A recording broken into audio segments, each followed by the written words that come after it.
台湾有事っていうのが起こるのかどうか。可能性があります。 AI vs AI の時代がすでに起こっている。戦争の時はもう一番大事の方がドローンなんですよ。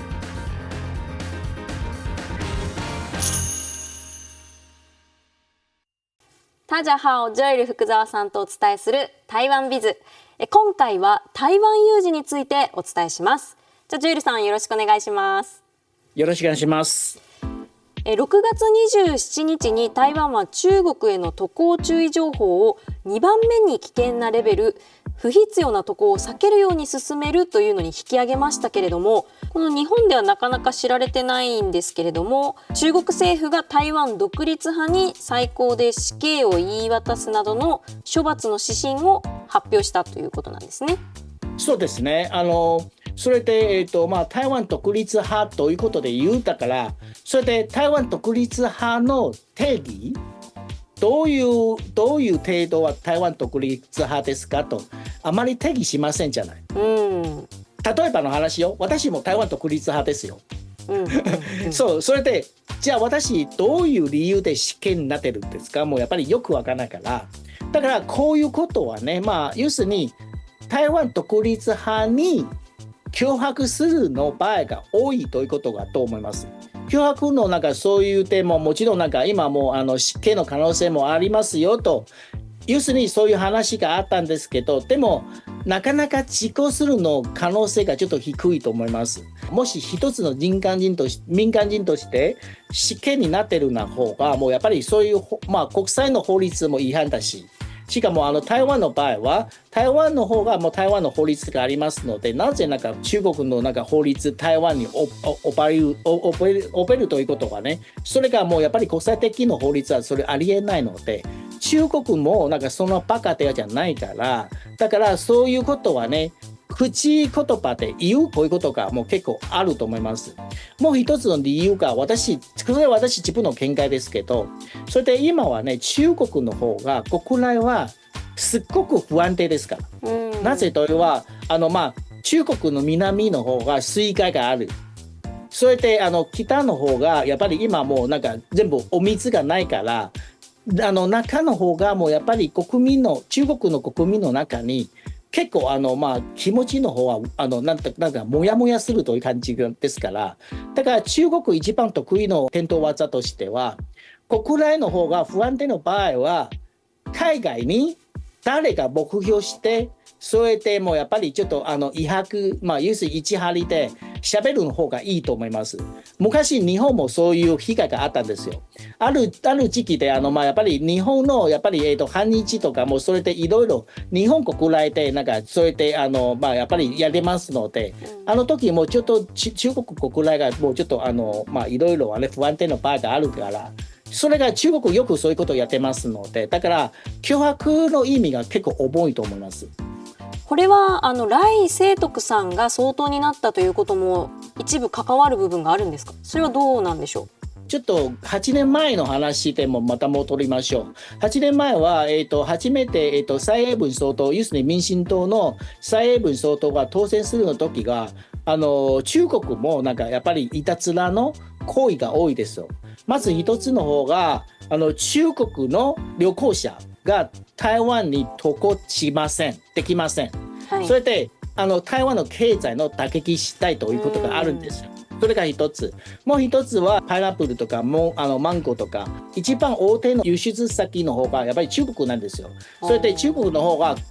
台湾の果物の方が輸入しません。そういうこともやりましたんですよ。だから民進党の総統当選するときは中国のいたずらの方が多いですよ。8年前の時中国の方が経済やっぱりちょっと盛んでるだから、やっぱりお金が余裕があるんだから、もうそれで経済のやっぱりいたずらの方が結構彼らがやっぱりちょっとやりやすい。ただし今のところは中国の経済はもうやっぱりちょっと避けるんだから、だから今のところが軍事とかもそれで例えば法律、そういういたずらが多いということも分析があると思います。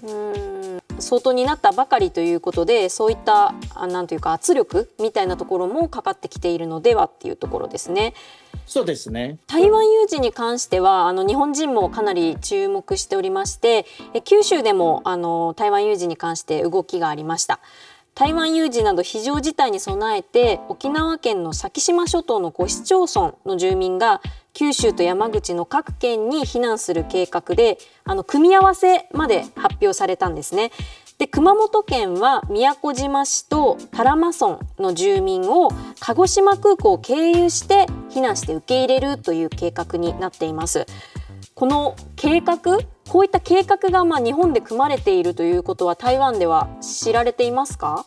そういうことが知ってますなんですけど、この点に対してはね、私がもうちょっと一つのアドバイスがあるんですよ。私の考えは、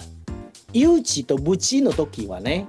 どういう線引きで分けるはね、それが分からないじゃない。いつが有事かっていうことですよね。そうですね。もしいきなりで有事になるなら船乗るでしょ。それで沖縄からもそれで観光ルート、観光ルートのような沖縄からまた熊本とか九州に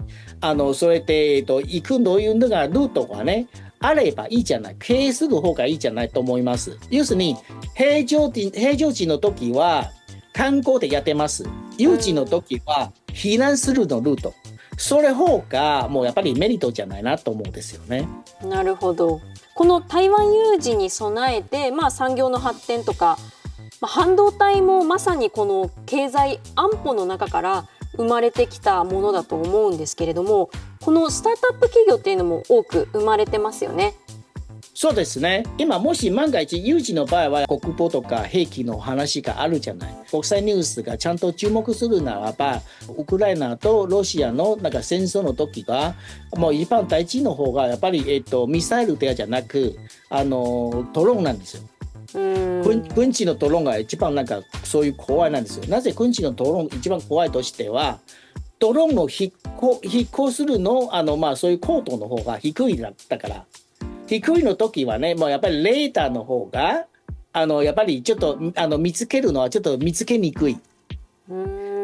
見つけにくいだから、それでもしそういうドローンの方が目的到着するの直前で見るならば、もう全て間に合わないなんですよ。なるほど。そうなんです。だから今台湾のスタートアップ企業の方がそういう防衛するの方がいっぱいで頭の中に入れて、もうそれでちゃんとそれで考えしました。実は、ジョエルさんと KKT の取材班で、ド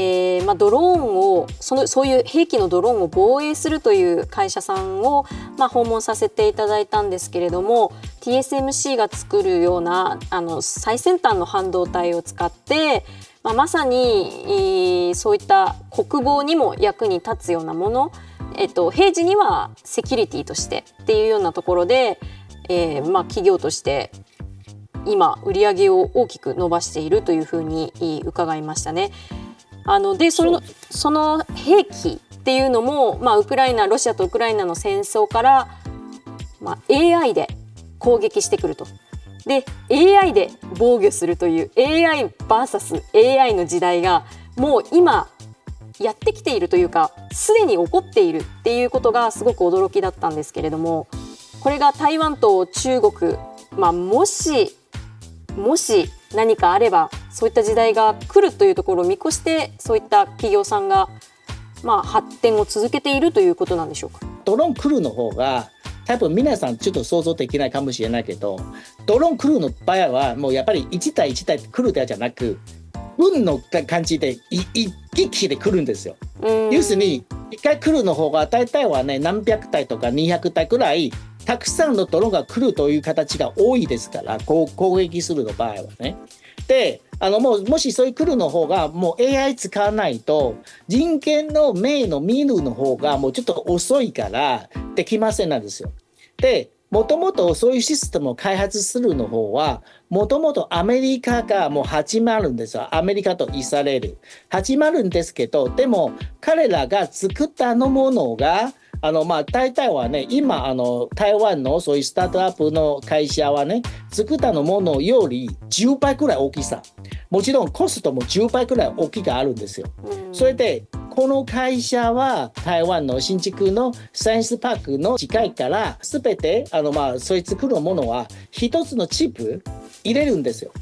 入れるだからもうやっぱりアメリカのものより10分の1くらいの実際のそういう体積がねできますので、だからこういうもので作って持ちしやすい。特に台湾とか日本でもやっぱり島国だからね、島国だからもうやっぱり大きいのトラックがね、もうそれ要するに移動するより持ちていければ一番大事と思いますから、ポテポのそういう感じだからね。だからこの会社はそういう開発成功しました。成功しましたので、それでもうやっぱりそういう実際のそれでもうドローンをたくさんのドローンがもうすべて防衛できるという形でなってました。だからこれがなぜそういう会社がそういうできるの方がやっぱり、新築のサイエンスパークの近くというやっぱりそういうメリットがあるんだから、逆にこれでもし将来的熊本もやっぱりそういうサイエンスパークのような場所があればスタートアップ企業とかもやっぱり別の企業はね発展するの可能性もたくさんあると思います。そうですね。まさに経産省の資料なんかにも半導体を今こうやって復活させるのは経済安保のためというようなワードもすでに盛り込まれていまして、この辺が注目されるところでもあると思います。一方で例えばですけれども今ウクライナとロシア、イスラエルとパレスチナ戦争あってますけれども、日本では平和ボケですよね。本当にこの台湾有事っていうのが起こるのかどうか、この辺の見解を聞かせてもらってもいいですか？もうウクライナの例はねすっごくいい例と思いますんですよ。ロシアのプーチンはね、プーチンの方がウクライナのが侵攻するの前はね日本のロシアの専門家みんなはね、ウクライナが侵攻のそういうことはしません、可能性がないの、そういう主張が多いですから。でもプーチンの方が一人の人間だから、それでもうやっぱり人間としてはどういう考え方をよく分からないだから、それで本当に台湾に有事そういう可能性があるかどうか、私の考えとしては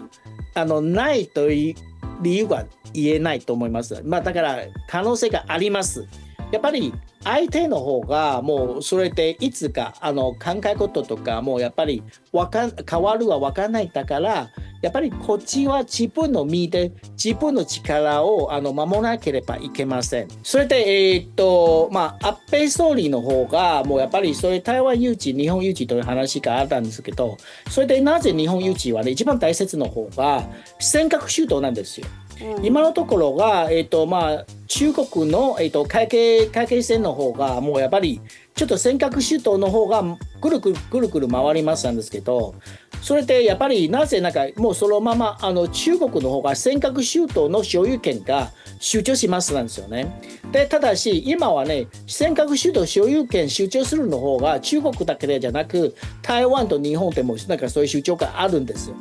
だからその時はやっぱり中国がもう何か変なことをするならば、やっぱりそれがもうやっぱりちょっと、国際的な反発が出ると思います。ただし万が一中国から台湾に侵攻するの時は尖閣諸島の問題は解決しないといけません。だからその時は中国絶対に尖閣諸島にやっぱりそういう島にそれで所有でやってるという話があるんだから、だから台湾有事の時は尖閣諸島は絶対有事になったんですよ。尖閣諸島有事になる時は日本の有事はもうそのまま発展しますので、だから一番もともとの方が台湾有事日本有事はこういう連結がありますので、だから反対側としてはできれば台湾と日本はもうみんな無事になる方が一番強いなんですよ。それでなぜ、どういう理由で台湾と日本が無事できますということは、やっぱり自分の方が全て全般的で準備しました。経済でも国防でもやっぱり、いろいろことはね、全部防衛ができますので、だからそれが無事になってる。だから一番大事の方がやっぱり自分の国、例えば日本とか台湾とか自分の国自分の守るということは一番大事と思います。台湾に攻めてくる前に尖閣諸島の問題があって、その段階的にその台湾有事になるだろうという見解なんですね。そうです。あとすごくもう市民レベルでも根付いてるなと思ったのが、街の中にもシェルターがたくさんあって、ここ避難場所っていう、シェルターの表示まであった時に、台湾有事を意識したそういったものが市民の中でも根付いているっていうのはすごく台湾に行った時に印象的だったんですけれども、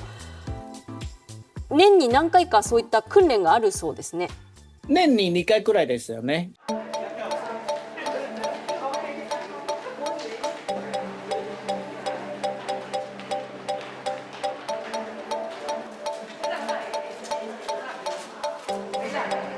ただいま演習を始まりました。それで、今後ろで見ているの方々の方がこのビルの中に、ビジネスやってますのお店の方なんですよ。それでみんなは今地下室にそれでもう避難します。シェルターの中にもやっぱりちゃんとはね、非常時のお水とか食料とかもうちゃんと用意しますので、もちろん薬とかもねもうちゃんと用意しますなんですけど、でも代わりはね、もうやっぱりもし万が一沖縄の住民から九州熊本に撤退するという話さっきもあったんじゃない、だから逆に熊本とかそうやってシェルターの方がちゃんと備品の方が用意しましたが、そういうこともやっぱり自分でもやっぱり検討しないといけませんなんですよ。なぜなら例えば今も石川の地震の方、能登半島の地震の方がもう半年経ってたんですけど、でも最初は地震のやっぱり保護するの場所は備品とかもう食料とかもうお水の方が足りない場所が多いという、ニュースも見たんだから、だからもうちゃんとはね、本当にしっかり非常時の品物の方は用意しましたかどうか、もうやっぱりちゃんと検証しないといけません。なるほど、そういった視点でも見てるんですね、そういう避難所のニュースを。そうです。だから同じですよ。それでもやっぱり地震とかも同じなんですから、もうやっぱりちゃんとはね、非常時の時のそういういろいろものはね、しっかりで検証しないといけませんと思いますからね。私は熊本と台湾のニュースを発信しますので、皆さんチャンネル登録してね。我现在会跟大家讲有关熊本跟台湾的一些事情哦，记得登录这个我们的小铃铛哦。